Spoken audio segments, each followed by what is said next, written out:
Salut à tous, bienvenue sur Contentus.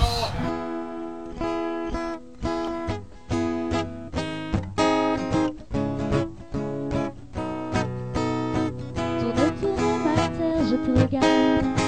Tu danses sur un air de mise en garde. Ne pleure plus, je te tends la main. Ensemble nous allons changer de terre. C'est mon ami, je t'accompagne. Ensemble on apprendra les pas de danse. Terre, mon ami, mon existence, tu souriras comme autrefois.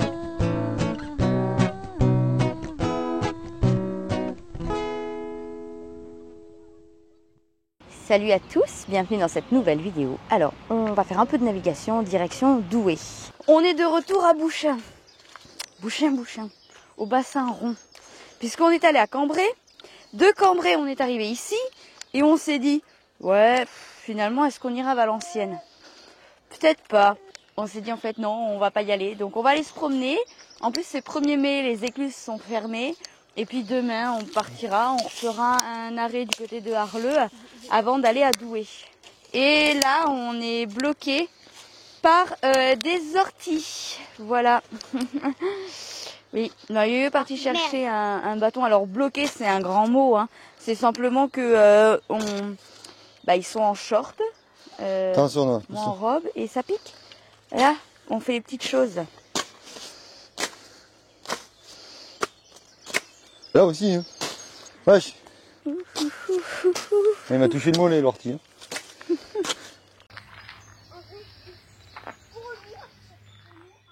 On va parler instruction en famille et surtout apprentissage autonome. Oui, je vais oser. J'en avais déjà vaguement parlé. Qu'est-ce que c'est que les apprentissages autonomes? Comment on est passé donc de ça, là, voilà, vous voyez Noah qui débute. Et alors bien sûr, si j'écoute les normes de l'éducation nationale, on me dira, eh ben Noah, il a 6 ans et demi. Oh là là, qu'est-ce qu'il est en retard? À comment on est passé à ça en une semaine? Mais est-ce qu'il est vraiment en retard? Parce que ça, c'est la grande question. Est-il vraiment en retard parce qu'il commence à écrire à 6 ans et demi? Absolument pas. Il n'est pas aux normes de l'éducation nationale et il n'est pas aux normes attendues par l'éducation nationale. En revanche, c'est le principe des apprentissages autonomes, c'est-à-dire que l'enfant a appris un petit peu en autonomie, il a appris un petit peu seul. Apprentissage autonome, je vais revenir par exemple sur des choses assez basiques.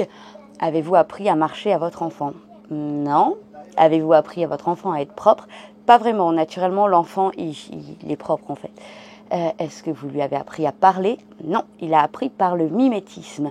Est-ce que l'enfant a appris à compter? Non. Il a appris par mimétisme, ça aussi. Voilà.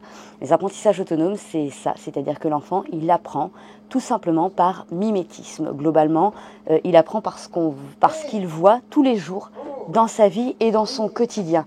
Alors, est-ce que ça veut dire pour autant que les enfants qui lisent pas à 6 ans, qui n'écrivent pas à 6 ans et demi, qui font pas plein de choses, sont en retard? Eh ben non, absolument pas. Ça veut pas du tout dire ça. Dans les apprentissages autonomes, l'enfant, il sait lire, ou en tout cas correctement, entre 8 et 10 ans. Du coup, calculer le problème d'imposer la lecture à un enfant de 5 à 6 ans. Ça donne des enfants qui n'aiment pas forcément lire, qui lisent souvent mal. Et en fait, un enfant à 6 ans, il ne lit pas, il déchiffre. Et encore, il déchiffre bien souvent sur des albums qu'il connaît. C'est des albums qui sont répétés, qui sont toujours les mêmes, en fait, qui reviennent régulièrement.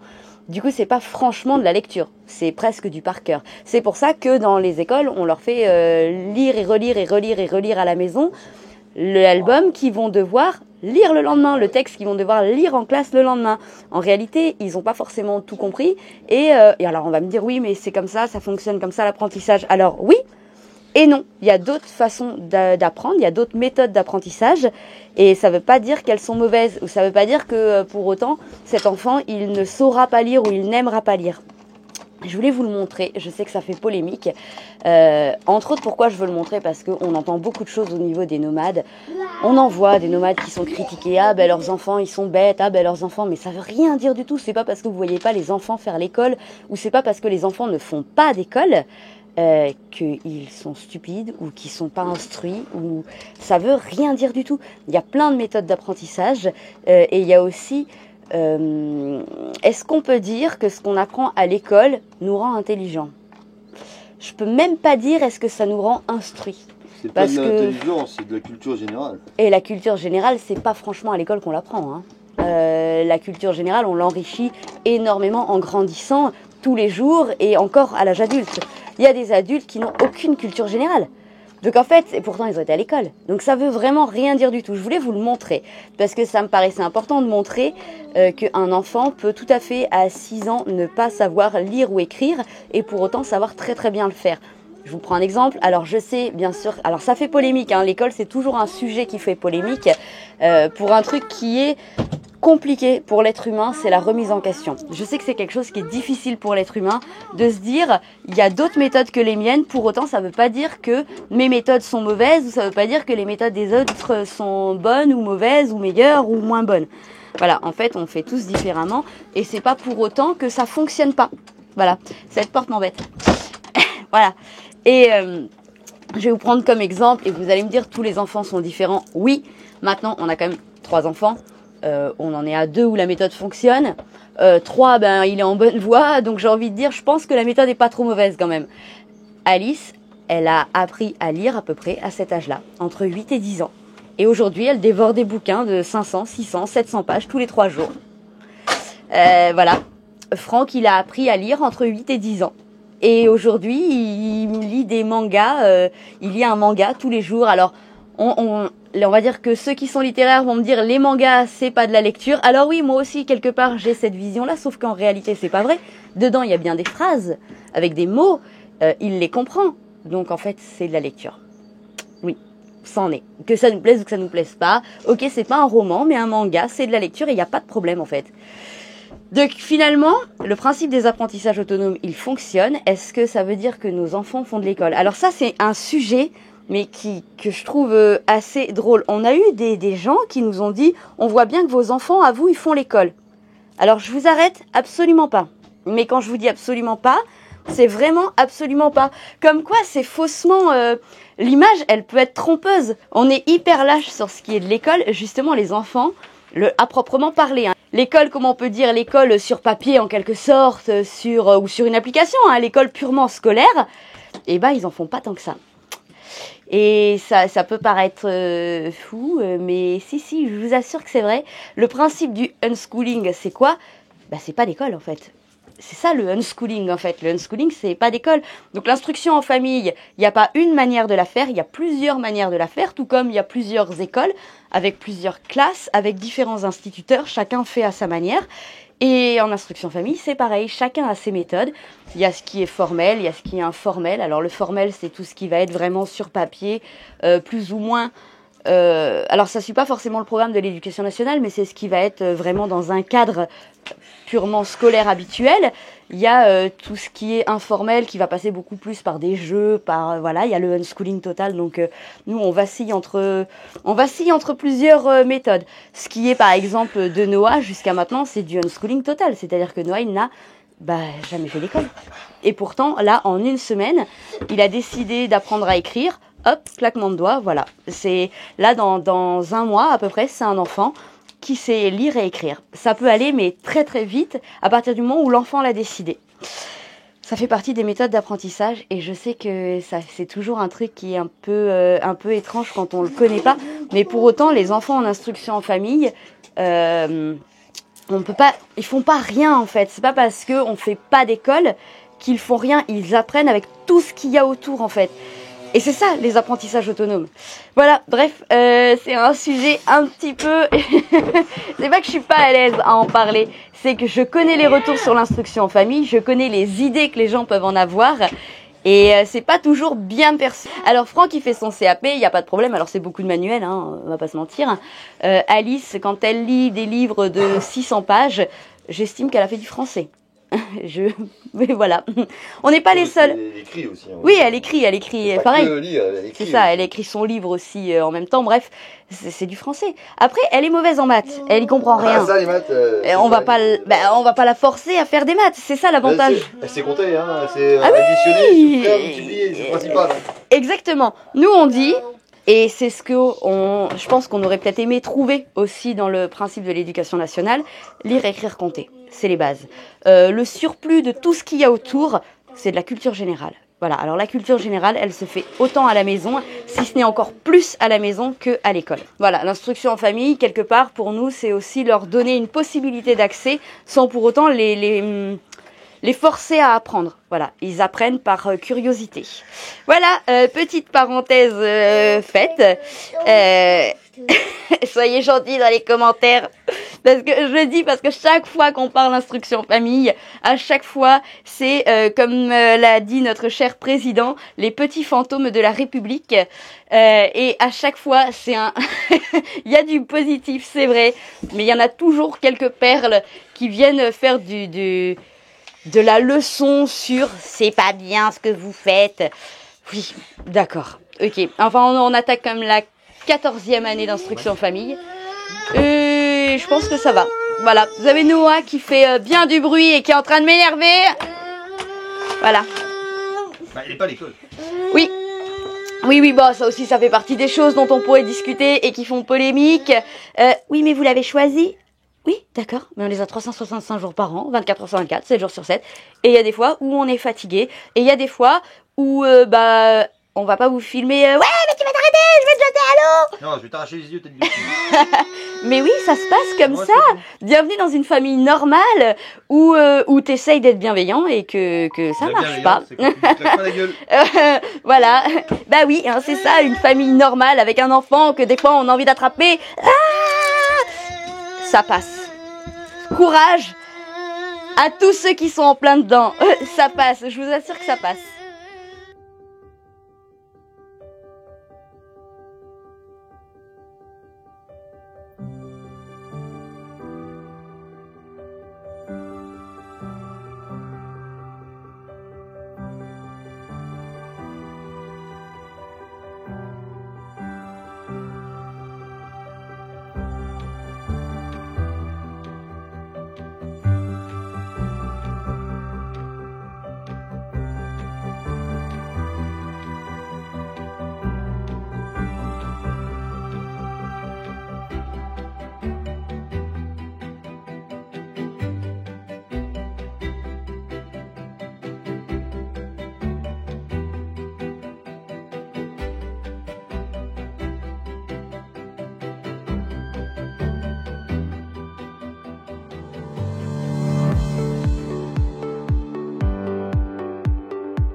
Il y a bien marqué alternative de Douai. Alternative de Douai. Alors, on va aller à l'alternative de Douai. S'il n'y a pas des bateaux vont tous dans tous les sens. Ah. Ça ira bien. Là, ça ira plus vite, déjà 1m50. Ça y est, 1m40, là, elle est plus vite. Bon, ben vas-y, tu peux soigner. Oh, c'est quoi, c'est. Et c'est pas ça l'alternative.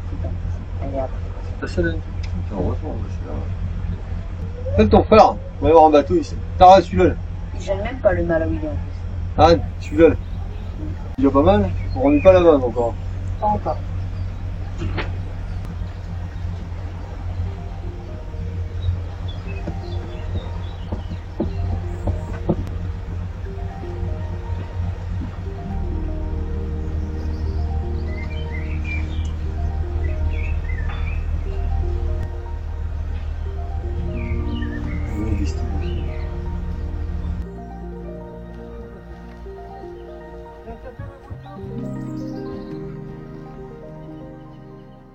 On est bien arrivé à Douai. Alors là, ça c'est la halte nautique de Douai. Donc c'est gratuit. Après, il y a l'eau, l'électricité. Donc là, il faut aller chercher un badge au point de vente de la VNF. Bon, nous, on n'en a pas besoin là, donc ça va.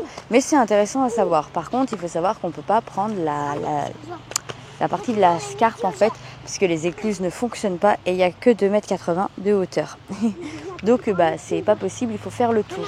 Et ici, c'est le parc des dames. Alors ici, il y a la tour qui est là-bas. On va faire le tour, c'est le cas de le dire. On va faire le tour et on va aller voir. La particularité de ce petit étang au milieu, c'est qu'il est autorisé à la pêche. Il y a toute une balade à faire là autour de l'étang là et on revient vers la tour. Et puis il y a une petite aire de jeu aussi. Alors on se promène. Je vais vous montrer quelque chose qui me surprend tout le temps. Alors ici, il y a une grande zone d'herbe à l'ombre. Voilà. Où clairement une aire de jeu elle aurait été peut-être très bien parce qu'elle aurait été un petit peu à l'ombre, ou même ici j'ai envie de dire il y aurait eu et du soleil et de l'ombre, mais vous voyez ils l'ont faite là-bas en plein soleil, mais vraiment en plein soleil. Il n'y a pas un seul brin d'herbe au niveau des jeux et c'est toujours le truc que je me dis, mais pourquoi ils font pas les aires de jeu à l'ombre? Est-ce que quelqu'un a une explication à ceci? On la voit d'un peu plus près la tour ici, là nous on est rentré par là-bas et ici il y a l'aire de jeu, donc elle est vraiment juste à côté. On voit souvent passer sur les commentaires ou sur YouTube plein de gens qui se disent oui mais ça c'est pour faire des vues sur YouTube, ça c'est pour faire des vues, ça c'est pour être payé plus en faisant plus de vues, etc. Et on s'est dit avec Yo-Yo que ça vaudrait le coup de vous montrer et de vous expliquer, en tout cas de vous montrer que les vues et ce que un YouTuber peut gagner, on va dire avec YouTube, ça n'a pas absolument rien à voir, mais ça peut ne pas être représentatif du nombre de vues. Je vais vous montrer deux vidéos différentes, une qui fait beaucoup plus de vues qu'une autre, et vous allez me dire, vous vous dites que c'est celle qui fait le plus de vues qui va faire le plus d'argent. Je vais vous montrer. Je prends cette vidéo-là, tac, tac, tac, et je vais prendre les statistiques de cette vidéo. Hop, voilà. On va prendre cette vidéo, vous avez vu, donc, hop là, qui est à 8600 vues, ok, et on voit le revenu à 27,12 €. Ok, ça c'est pour une vidéo qui a fait 8000 vues, on est sur 8500 vues comptabilisées à 3,19 € pour 1000 vues. Ok, ça c'est une vidéo qui a fait 8000 vues. Maintenant, on va revenir en arrière et je vais vous montrer la vidéo suivante qui, elle, a fait 4000 vues. Alors, vous allez dire, ah ben sur 20 000 abonnés, 4000 vues, c'est pas beaucoup. Oui, en effet, on peut le voir comme ça. Après, il faut savoir que YouTube, c'est un fonctionnement un peu logique par rapport à l'être humain. C'est que, en fait, il y a des gens qui sont abonnés pour l'aménagement et qui ne regardent que les vidéos d'aménagement. Il y a des gens qui étaient abonnés pour le 4x4 et qui ne regardaient que le 4x4. D'autres qui regardent que le bateau et ainsi de suite. Donc ça veut dire que globalement, en effet, il y a 20 000 abonnés et tout le monde ne regarde pas. Bon, après, soyons clairs, on fait pas du rappel tout le temps à regardez. Des fois, quand vous nous dites, oh, j'étais en vacances, on vous dit, mais tant mieux parce que profitez vraiment de la vie parce que la vie, elle se fait pas sur YouTube. Alors vous allez me dire ça va pas avec ce qu'on fait. Bah oui, mais bon, en même temps, nous on n'est pas là pour vous dire abrutissez-vous toute la journée devant la télé. Au contraire, on est là pour vous dire vivez. Bref, je vous prends cette deuxième vidéo qui fait 4200 vues. Ok. Pourquoi ça n'a aucune importance le nombre de vues qu'on peut faire? Je vous prends cette vidéo là qui fait 4200 vues et on va sur les revenus. Et là, on voit que cette vidéo qui fait 4000 vues, elle fait 38 €. Alors que celle qui en a fait 8000, elle a fait 27 €. Hein. Je vais vous mettre les deux à côté, après vous allez voir. Et quand on descend, on voit que cette vidéo-là, elle est payée 9,51 € par 1000 vues. Donc, 3 fois plus que celle qui a fait 8000 vues. Je vous ai donc pris les deux vidéos. Celle qui fait ici, là, celle-ci, c'est celle qui fait donc 8000 vues. Et ça, c'est celle qui en fait 4000. Donc, comme vous pouvez le voir, hop, je vous dis pas de bêtises, hein, celle qui fait 4000 vues comptabilisées, elle est payée beaucoup plus que celle qui en fait 8500. Et ça, je peux vous donner des exemples sur des dizaines et des dizaines de vidéos. Donc, est-ce qu'on cherche à faire de la vue? J'ai envie de vous dire non, en fait, en réalité, on s'en fiche complètement puisque comme je vous montre, des vidéos qui vont être moins regardées, elles vont être, elles vont être plus payer. Alors il y a des choses qui rentrent en considération, notamment le taux de visionnage. Je vais pas vous faire un cours sur YouTube parce qu'il y a des gens qui le font beaucoup mieux et qui sont beaucoup plus calés, parce que nous on s'y intéresse absolument pas. Donc comme on s'intéresse pas au fonctionnement des algorithmes, etc., on n'est pas calé sur comment on fait pour mettre des vidéos en avant, comment on fait pour être mieux payé ou pas. Voilà, franchement, on prend les choses comme ça et au fur et à mesure qu'elles viennent. Voilà. Mais en gros, dans les choses qu'on a compris avec les explications de YouTube, c'est notamment le fait que on est forcément mieux payé quand les gens regardent plus longtemps une vidéo. Pas par rapport au temps que fait la vidéo, mais par rapport au temps où les gens restent. C'est-à-dire que si vous faites 20 000 vues mais que les gens restent 3 minutes, vous allez faire beaucoup moins vous allez être moins rentable en fait pour YouTube, vous allez rapporter moins d'argent à YouTube et donc YouTube va moins vous payer que si vous faites 3000 vues mais que les gens regardent pendant 10 minutes. Donc on peut faire 20 000 vues. 20 000 vues si les gens regardent que 2 minutes de la vidéo, ça n'a aucun intérêt en fait. Ça veut dire que ok, elle a été cliquée beaucoup de fois parce que c'est là qu'on rentre dans le côté putaclic, hein. C'est-à-dire qu'elle est cliquée beaucoup de fois, il y a beaucoup de gens qui viennent la regarder, mais en réalité, une fois qu'ils sont dessus, les gens ne sont pas intéressés, zappent et passent à autre chose. Ça crée pas d'argent pour YouTube et il faut pas oublier que YouTube, c'est une entreprise. Voilà. Je trouvais intéressant parce que là, en fait, Yo-Yo, il regarde le truc et il dit, non, mais c'est vraiment de l'abus. Il dit, tu fais pas de vues, t'es payé beaucoup plus que quand t'en fais. Donc, ça a aucun intérêt de faire de la vue, en fait. On s'en fiche. Et bref, c'était intéressant de vous montrer ça parce que c'est vrai que souvent, dans les commentaires, il y a des gens, parce que ça nous arrive de temps en temps de faire un putaclic en rigolant, en se disant, ah tiens, ce serait rigolo de mettre ça. Voilà. On met ça en avant. Et en effet, ça fait beaucoup plus de vues. Et il y a des gens qui disent, oui, vous cherchez à faire plus de vues. Alors, c'est pas forcément à nous parce que nous, c'est vrai que ce genre de commentaires, on va toucher du bois, on en a pas beaucoup quand même, qui disent que en fait les youtubeurs essayent de faire un maximum de vues pour faire un maximum d'argent. Là je vous démontre qu'il n'y a pas besoin, pas forcément. Voilà, c'était pour vous montrer ça parce que je trouvais vraiment que c'était intéressant. Après sur le côté, je vous dis algorithme, machin, tout ça, on n'est pas du tout calé, c'est pas notre domaine. Voilà, donc je pourrais pas vous expliquer comment ça fonctionne, mais je crois qu'il y en a qui ont fait des vidéos pour expliquer comment ça fonctionnait. Voilà, allez, on passe à autre chose. Ce matin, direction Douai au parc Jacques quelque chose, parce que j'ai oublié le nom, Jacques. Voilà, hein. Là-bas il y a un grand parc avec des aires de jeu, avec de l'acrobranche, plein de choses pour les enfants. Donc c'est un peu la journée de Noah. Jacques Vernier, voilà. Je vous l'avais dit, vous avez qu'à écouter aussi, oh là là. Et il faut qu'on passe chercher un peu de liquide parce que je suis pas sûre qu'ils prennent la carte bleue dans ces trucs-là. Et alors il y avait un fait d'ailleurs hyper intéressant.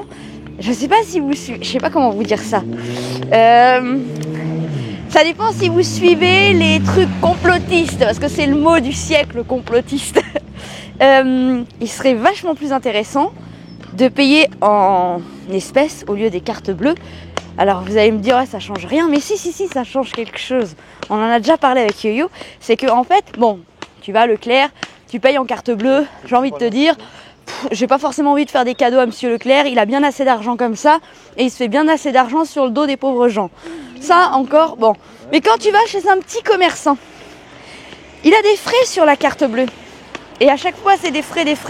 Donc en payant en espèces, on lui limite les frais. Voilà, c'était la minute révolution. Bref, allez, on essaye de... c'est compliqué de discuter sans que ça fasse polémique. Parce que c'est quand même des sujets qui sont un chouïa compliqués. Voilà, alors, si vous devez débattre, encore une fois, donnez votre avis avec bienveillance. On a le droit d'avoir des avis différents, on a le droit de ne pas être d'accord, mais on doit se respecter. On va essayer de ne pas se faire écraser.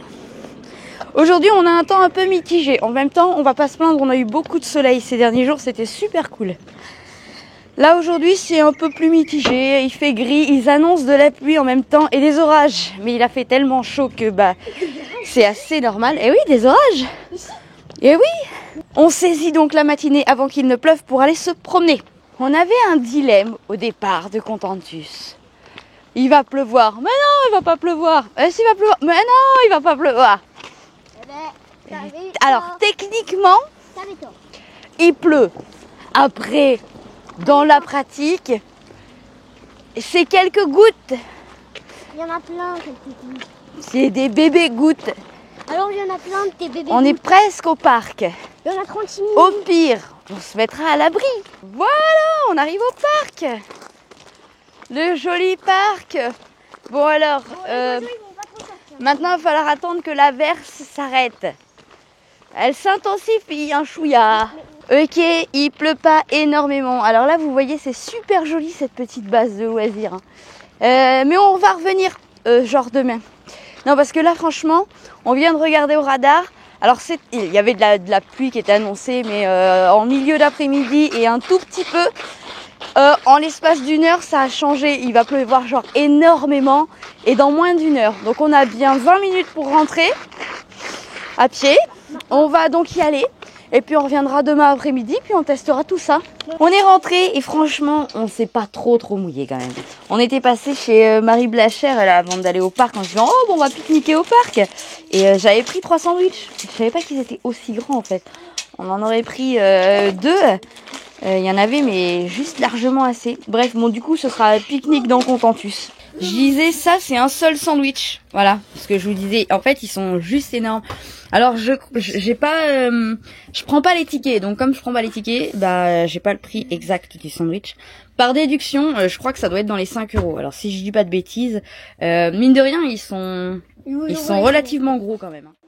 On se retrouve ici au musée Archéos à Douai, donc c'est un musée-parc. Il y a pas mal de choses préhistoriques et tout ça. On va regarder ça, Noah il est surexcité. Alors Noah qui adore tout ce qui est préhistorique, les dinosaures, tout plein de choses comme ça. Alors là il y a les défenses de mammouth, les molaires de mammouth et il adore. Nous on a été voir le crocaillou là. Ouais. Okay. On a été voir la pierre qui pousse. On a vu le polissoir. Non, le polissoir. Et bah le polissoir il est là, oui, ici. On a vu, il y a celui de la grotte, le menhir de la grotte. De l'écluse à Hamel, on va passer à côté, tu vois, parce que nous on est à Arleux. Oui, mais ça non. On est passé déjà. Ouais. quand même une grotte. Il est plus loin. Non, il était avant Arleux en fait. Ouais. C'est marrant, ici on a les ancêtres des loisirs en fait. Il y a des patins à glace là, ça c'est des figurines de jeux d'échecs, les dés, là on voit les billes, hein, des palets, des jetons de jeu, là il y a des pièces de jeu, ça c'était des jouets là, les petites épées, tout ça là c'était des jouets. Et puis il y a plein de choses, c'est une ardoise d'écolier. Ça, c'est la partie que Noah avait hâte de visiter. Alors, on va aller voir. On va faire un tour. Apparemment, il y a une petite visite guidée aussi. On va aller voir ça. Hop. Le Portus, c'est en fait la première agglomération de Douai. Sur un site jusque-là rural, un comte local crée vers 920 une fortification destinée à protéger et à contrôler le commerce sur la Scarpe. La Scarpe, qui est ici, autrefois, c'était un canal commercial, enfin une rivière commerciale, quoi. On a ici tout ce qui est le métier à tisser, là, vous voyez. L'idée, c'est quand même de vous donner envie de venir découvrir ce lieu. Alors évidemment, si vous êtes loin, c'est un peu compliqué. Maintenant, si vous n'êtes pas très loin, bah, ça vaut le coup de venir. Évidemment, on vous montre quelque chose, des morceaux. On vous montre pas tout. Et puis de toute manière, c'est jamais pareil quand on le voit par soi-même et quand on le voit en vidéo. Je dirais qu'on a ici une habitation. Vous voyez, il y a la table, il y a un lit là-bas au fond. C'est aussi toujours intéressant de voir les constructions, comment elles étaient faites.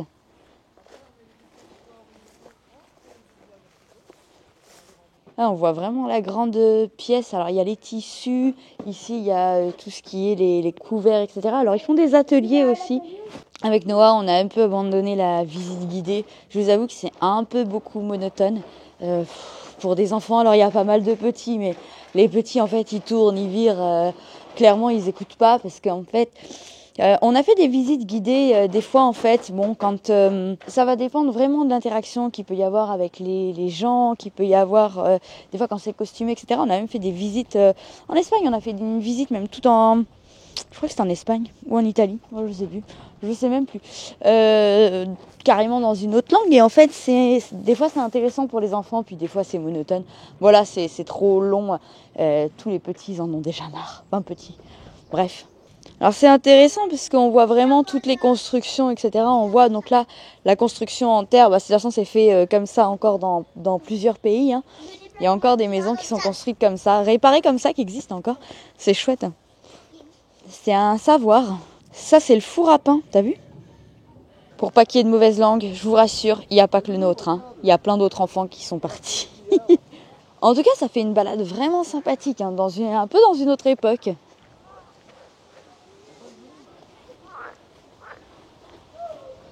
Alors ça, c'est surtout l'attendu des enfants, c'est de pouvoir rentrer dedans comme s'ils y étaient. Ah, il y a encore des enfants là-bas. Non mais en fait, tous les enfants. Et je lui dis, en fait, c'est assez monotone en fait. C'est assez soporifique pour les enfants, ça ne retient pas leur attention.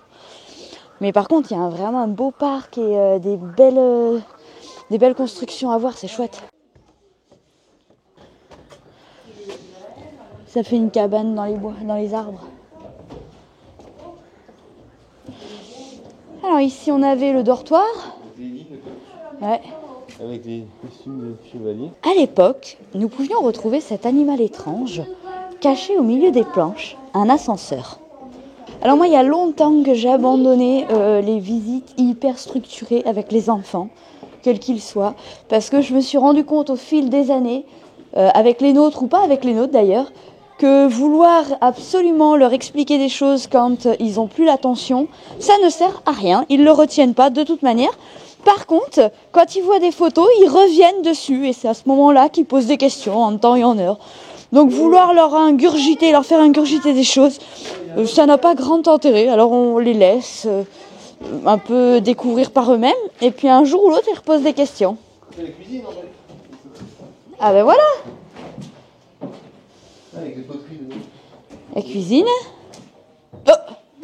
Oh, faut bien que tu penses à faire suivre ta poulie. Voilà. Alors tu t'attrapes. Tu t'assois. Ouais. Tu t'attrapes. Tu t'attrapes, tu t'assois. Et t'es parti. Mets les pieds en avant. Hop. Voilà. Oula. Oh, ça vaut le coup pour les trucs qui basculent comme ça. Non. Non. Raté. Regarde. Au-dessus. Passe par-dessus. Vas-y.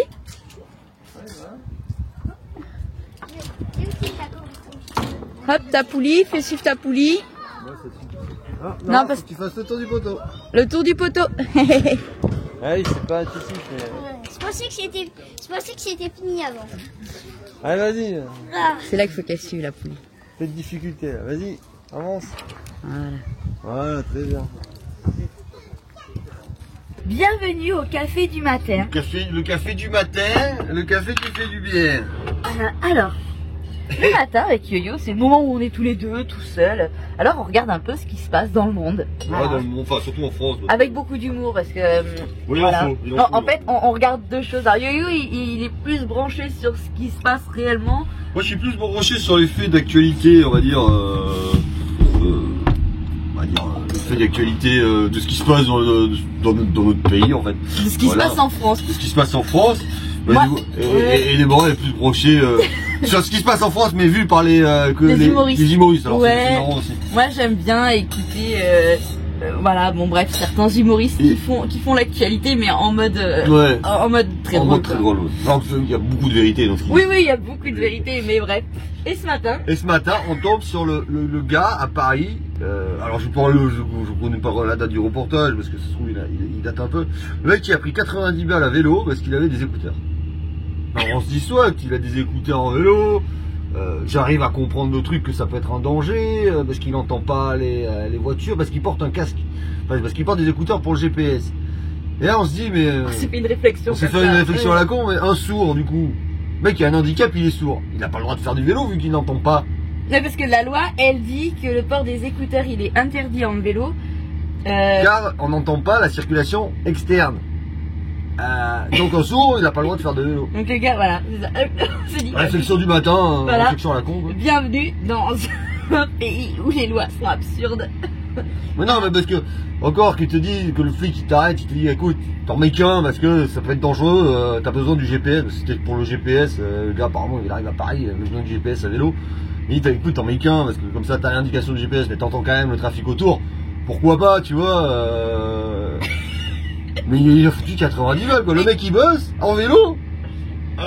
il prend 90 balles quoi. Mais quand bien content. même, on lève pas que la personne qui n'entend pas, La personne qui a dans le droit n'a pas le droit elle peut pas faire de vélo. Non mais Moi, ma monitrice d'auto-école, elle disait les seuls qui ne peuvent pas conduire, ce sont les aveugles. ça va être un peu compliqué, je pense. Mais elle me disait sinon tout le monde peut conduire. Que maintenant avec les voitures qui conduisent toutes seules, Ouais, non, c'est quand même. c'est Mais ça. bah, à l'époque, ma monitrice auto-école disait qu'il y avait que les aveugles qui ne pouvaient pas conduire. Donc, ce que je peux comprendre. Bah, du coup, quand t'es sourd, bah, t'entends pas les bruits extérieurs. Ou comme quand on voit, il y en a, ils sont pas encore sourds, mais ils vont le devenir. Parce que quand ils passent avec les bagnoles et la musique, ils vont devenir sourds. Et puis à notre époque, ça se faisait encore plus que maintenant. Bah t'entends pas. T'entends pas ce qui se passe dehors en fait. Donc, c'est. Bah oui. Donc, il faut interdire les autoradios dans les voitures. C'était notre minute réflexion du matin. On s'est dit, waouh, Ouais. voilà, bienvenue en Absurdie. La journée continue. On a demandé à l'agent de la VNF à l'Écluse pour prendre le canal, pour prendre la Scarpe en fait, pour aller jusqu'à la halte nautique. Il nous a donné la télécommande et ouais, vas-y, machin. Mais en fait, bah le gars, il a pas du tout l'info, c'est que voilà la taille des ponts. Autant vous dire qu'on a vite fait demi-tour parce que Contentus passe pas en fait. Mais aucun bateau ne passe en fait. Et les écluses ne sont plus en fonctionnement en fait. Il y a des ponts-levis qui n'existent plus, etc. Et voilà, bref. Donc du coup, il y a des agents VNF qui sont pas du tout informés en fait sur la situation. Et là, la Scarpe, non, c'est pas du tout navigable. On est dans les rues de Douai. Alors je sais pas si c'est parce que c'est lundi, je pense. Mais alors tout est fermé. Les 3/4 des boutiques, etc., quasiment tout est fermé. Et on va aller faire un tour, regarder les monuments. Je profite qu'il y ait très peu de voitures pour filmer parce que, encore une fois, c'est un rond-point. Souvent, les portes comme ça c'est des ronds-points, voilà.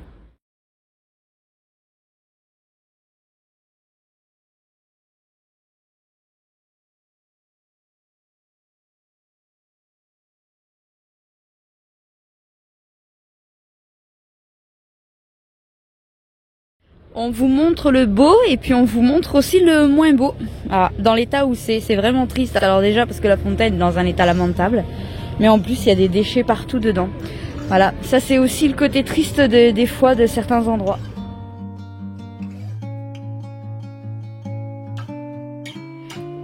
Je sais pas où va Yo-Yo, mais je le suis. Alors j'espère que c'est assez stable parce qu'on est parti sans la caméra, donc on filme là avec le téléphone et j'ai tendance à bouger. Alors comme il y a longtemps que j'ai pas filmé comme ça avec le téléphone, je me demande si c'est stable. Ah oui, c'est joli. C'est absolument magnifique par contre. On est toujours admiratif, mais vraiment admiratif devant les bâtiments et les architectures.